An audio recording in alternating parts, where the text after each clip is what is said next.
কষ্টের বিপদের আর ভয়ের সময়গুলো মনে হয় শেষই হতে চায় না। আর ভালো সময়গুলো জীবন থেকে খুব তাড়াতাড়ি শেষ হয়ে যায়।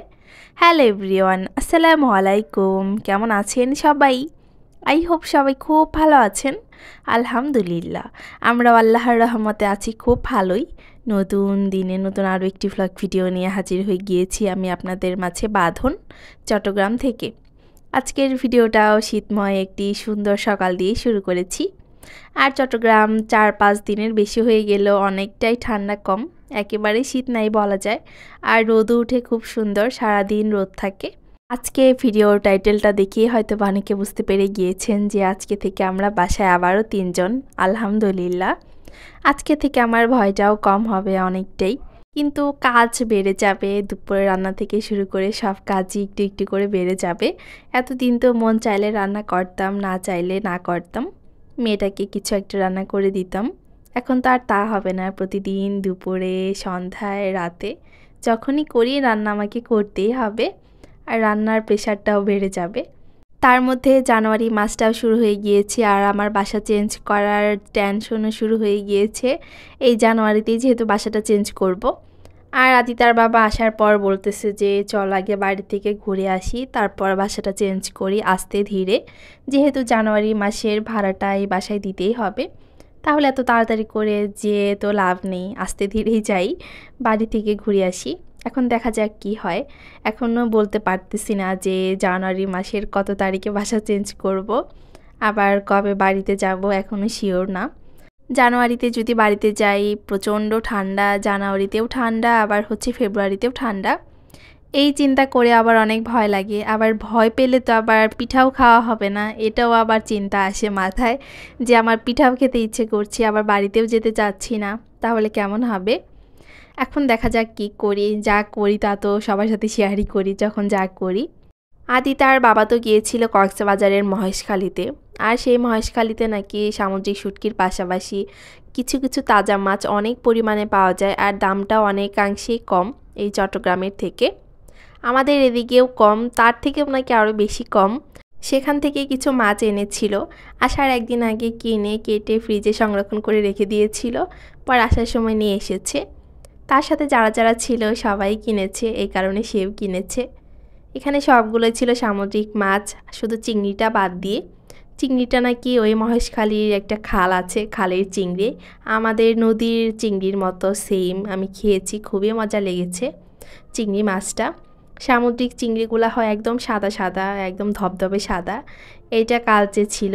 এইটা খালের যে চিংড়ি সেটা দেখেই বোঝা যায়। নদীর চিংড়িগুলোও এইরকম হয়।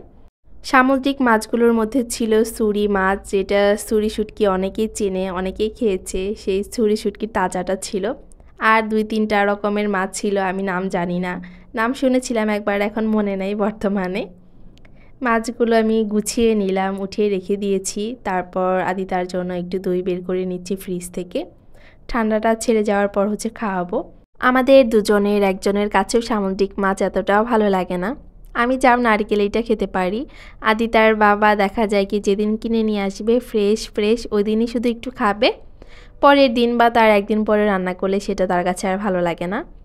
সামুদ্রিক মাছ কিন্তু স্বাস্থ্যের পক্ষে অনেক উপকারী, বাচ্চাদের জন্য তো আরও ভালো। আমার মেয়েটার জন্য মাঝে মাঝে এনে খাওয়ানো হয়।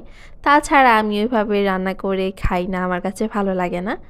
আর আদিতার বাবা বলল যে ছুরি মাছ তাজাটা এখন পর্যন্ত খাওয়া হয়নি, আর এই মাছগুলো শুধু নাম শুনেছি, এখন পর্যন্ত খাইনি। নিয়ে যাই, একবার খেয়ে দেখব কেমন লাগে। সামুদ্রিক মাছ আমি অনেকভাবেই রান্না করেছি, যেভাবেই রান্না করি না কেন আমার কাছে ভালোই লাগে না। আসলে সামুদ্রিক মাছের যে একটা ফ্লেভার আছে ওইটাই আমার কাছে ভালো লাগে না, তাছাড়া আর কিছুই না। এক একজনের কাছে এক এক রকম লাগবে, এক একজনের পছন্দ এক এক রকম হবে, এটাই কিন্তু স্বাভাবিক। কিন্তু আমি মাঝে মাঝেই রান্না করি আমার মেয়েটার জন্য। আর আদিতার বাবা মাঝে মাঝে খেতে চায়, একদম হঠাৎ করে, তখন রান্না করি। আমাদের এদিকে সামুদ্রিক মাছগুলো একদমই ফ্রেশ পাওয়া যায়, মাত্র ওই সমুদ্র থেকে উঠিয়ে আমাদের বাসার সামনে দিয়েই বাজারে নিয়ে যায়। মাঝে মাঝে জানালা দিয়ে বসে বসে দেখি যে মানুষ হুমড়ি খেয়ে পড়ে মাছগুলো কিনতেছে। আমার আসলে এরকম ইচ্ছেই হয় না, কারণ খাওয়া হয় না, কিনে কি করব। আমার কাছে একদমই ভালো লাগে না, কেমন যেন একটা লাগে। অনেকে ভাবে যে এত মজার মাছ তবুও নাকি ভালো লাগে না, এইভাবে রান্না করে খাবা, ওইভাবে রান্না করে খাবা, ভালো লাগবে। অনেক আপু আমাকে অনেকভাবে বলেছে রান্না করতে। আমি সবভাবেই রান্না করেছি, কিন্তু আমি আসলে খেতেই পারি না। আমাদের গ্রামের বাড়িতে যে নদী, খাল, বিল এগুলার মাছ আছে, এগুলার মাছ প্রতিদিন দিলে প্রতিদিনই খেতে পারবো, কোনো অতৃপ্তি ভাব চলে আসবে না। কিন্তু সামুদ্রিক মাছ কেমন যেন একদিন খেলে পরের দিনে আর খেতে ইচ্ছে করে না। যাই হোক, এদিকে কথা বলতে বলতে মুরগির মাংসটা ধুয়ে বসিয়েও দিয়েছি। আর একটু মিষ্টি কুমড়া দিয়ে চিংড়ি রান্না করছি, আর রান্না করব হচ্ছে একটু ছুরি মাছ, একটু ভুনা করব, একটা টমেটো দিয়ে পেঁয়াজ দিয়ে শুধু ভুনা করব। আমি আমার কিছু ভিডিওতে সামুদ্রিক মাছ নিয়ে অনেক গল্প করেছি যে আমাদের এদিকে অনেক মাছ পাওয়া যায়, দামে কম, আবার মানেও ভালো, মানে একদম ফ্রেশ মাছ, সকল প্রজাতির মাছই পাওয়া যায়। কিন্তু আমাদের আসলে খেতে ইচ্ছে করে না। অনেক আপুরা আমাকে কমেন্ট করেছিল যে আপু তোমাদের এদিকে পাওয়া যায় আর তুমি খাও না। আসলে যদি খেতে পারতাম নিজের কাছে আসলে ভালো লাগতো যে না, ফ্রেশ মাছগুলো খেতে পারছি, ভালো লাগছে, তৃপ্তি নিয়ে খেতে পারছি। এখন খেতে পারি না, এই কারণে আমার মাঝে মাঝে মনটা খারাপ হয়ে যায় যে এত ভালো মাছগুলো পাওয়া যাচ্ছে কিন্তু আমার কাছে ভালোই লাগে না। এই তো আমাদের এদিকে আসলে অনেক সুন্দর সুন্দর মাছই পাওয়া যায়, সামুদ্রিক মাছগুলো। যখন গ্রামের বাড়িতে ছিলাম, চট্টগ্রাম আসিনি, তখন শুধু নামই শুনতাম যে এরকম হরেক প্রজাতির সামুদ্রিক মাছ পাওয়া যায়, ফ্রেশগুলো একদম তরতাজা। কিন্তু এখন নিজের চোখে দেখতেছি কিন্তু খেতে পারি না, এটাই হচ্ছে আফসোস।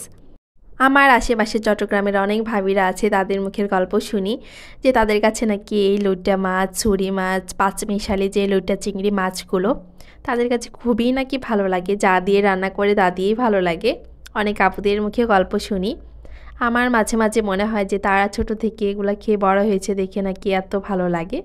আমরা হঠাৎ করে খাচ্ছি দেখে মনে হয় স্বাদটা আমরা বুঝতেছি না, এই কারণে মনে হয় আমাদের কাছে ভালো লাগে না। এটা আমার কাছে মাঝে মাঝেই মনে হয়। আজকে আমার মেহেদি পরা হাতটা দেখে হয়তো অনেক আপুরাই অবাক হয়ে যাবে, ভাববে যে আপু হঠাৎ করে এত সুন্দর করে মেহেদি কেন পরলো, কোনো বিয়ে বা অনুষ্ঠান নাকি? বিয়ে অনুষ্ঠান কোনো কিছুই না, মেহেদি বাসায় ছিল, হঠাৎ পরতে ইচ্ছে করলো তাই পরলাম। আবার অনেকে ভাবতে পারে যে দুলা ভাই এতদিন পর বাসায় এসেছে এই কারণে মনে হয় পড়েছে, এটাও ভাবতে পারেন, কোনো সমস্যাই নেই। আমি মেহেদি পরেছি দেখে আমার মেয়ে আমার পিছনে পিছনে ঘুরতেছে আর বলতেছে যে মাম্মি শূন্য শূন্য। শূন্য মানে হচ্ছে সুন্দর, সে সুন্দর বলতে পারে না, শূন্য শূন্য বলে। পরে তাকেও একটু পরিয়ে দিয়েছিলাম, প্রথমে কিন্তু একটু দেখিয়েছি। আমার মেয়েটা প্রথমে মেহেদি কোনো কিছুই পড়তে চাইতো না, যাও মেহেদি ঘুমের মধ্যে পুড়িয়ে দিতাম, ঘুম থেকে উঠে কান্না করতো, মানে উঠে ফেলতে বলতো, সে রং রাখবে না হাতের মধ্যে।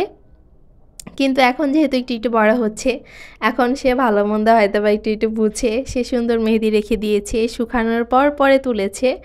তার এই ইচ্ছেটা দেখে আমার নিজের কাছে অনেক ভালো লেগেছে, কারণ আগে আমি এরকমটাই করতাম, হাত থেকে মেহেদি উঠে যাওয়ার সাথে সাথে আবার মেহেদি পরে নিতাম। আমার কাছে মেহেদি পরতে আগে খুবই ভালো লাগতো, এখন সব কিছু মিলিয়ে ইচ্ছেটাও কমে গিয়েছে আর পড়াও হয় না। এই তো এদিকে ছুরি মাছটা ভুনা করে নিচ্ছি, আর সামুদ্রিক মাছগুলো একদমই নরম হয়, বেশি নাড়াচাড়া করা যায় না, হালকা নাড়াচাড়া করে মাছগুলো রান্না করতে হয়। আর আমি 2টা টমেটো দিয়ে শুধু ভুনা করে নিচ্ছি, কোনো সবজি দিয়ে আমি সামুদ্রিক মাছ রান্না করি না, ওটা তো আরও ভালো লাগে না। মাঝখানে আর কোনো ভিডিও করা হয়নি, এটা হচ্ছে বিকেলবেলা। দিদার বাবা কিছু শুটকিও এনেছিল, শুটকিগুলো বের করে নিচ্ছি। শুটকি এনেছিল কাচকি আর লইট্টা, এই লইট্টা আর কাচকি শুটকি বেশি খাওয়া হয় আমাদের।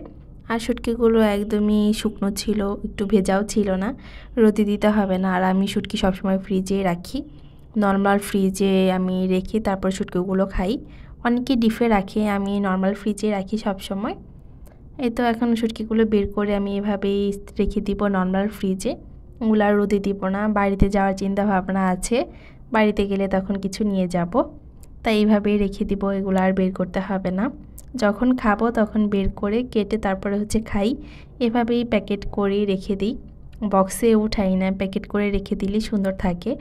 আর আমি নর্মাল ফ্রিজের যে ড্রয়ারটা থাকে ওটাতেই সবসময় রাখি। যে কোনো শুটকি ফ্রিজে বেশি ভালো থাকে বাহিরের থেকে, বাহিরে রাখলে রোদে দিতে হয় মাঝে মাঝে, কিন্তু নর্মাল ফ্রিজে বা ডিপে রাখলে রোদে দিতে হয় না। অনেক দিন শুটকি রেখে খাওয়া যায় আর খুব সুন্দর থাকে, কোনো কিচ্ছু হয় না। সামুদ্রিক শুটকি কিন্তু অনেক ধরনেরই আছে, একটা একটা করে কিনে খেয়ে টেস্ট নিতে হবে যে কোনটা বেশি ভালো লাগে, যদি ভালো লাগে তখন সেগুলো খাওয়া যাবে। ছুরি শুটকি খেয়েছি, ওটাও ভালো লাগে, কিন্তু একটু শক্ত টাইপের হয় ছুরি শুটকিটা। অনেকের কাছে ছুরি শুটকি অনেক ভালো লাগে। আমার কাছে আবার লইট্টাটা কাচকিটা ভালো লাগে। অন্যান্য শুটকিগুলো ট্রাই করতে হবে একদিন এনে এনে। এই তো তারপরে শাক এনেছিল, কারেন্ট চলে গিয়েছিল, ফ্ল্যাশ দিয়ে শাকগুলো এখন কেটে নিব। এমনি লাইট আছে, লাইটে একটু কম আলো দেখা যায়, তাই ফ্ল্যাশ দিয়ে আমি ভিডিওটা করেছি, ফোনের ফ্ল্যাশ দিয়ে। এখন শাকগুলো বেছে নেব। আমার মেয়েও আছে আমার সাথে, যে কোনো কাজেই সে আমাকে সুন্দর হেল্প করতে চায়, করতে পারুক আর না পারুক। আর আজকের ভিডিওটা এ পর্যন্তই রাখছি, আর বেশি বাড়াতে যাচ্ছি না। সবাই ভালো থাকবেন, সুস্থ থাকবেন, আর পরবর্তী ভিডিও দেখার জন্য আগে থেকে সবাইকে আমন্ত্রণ জানিয়ে রাখছি। আল্লাহ হাফেজ সবাইকে।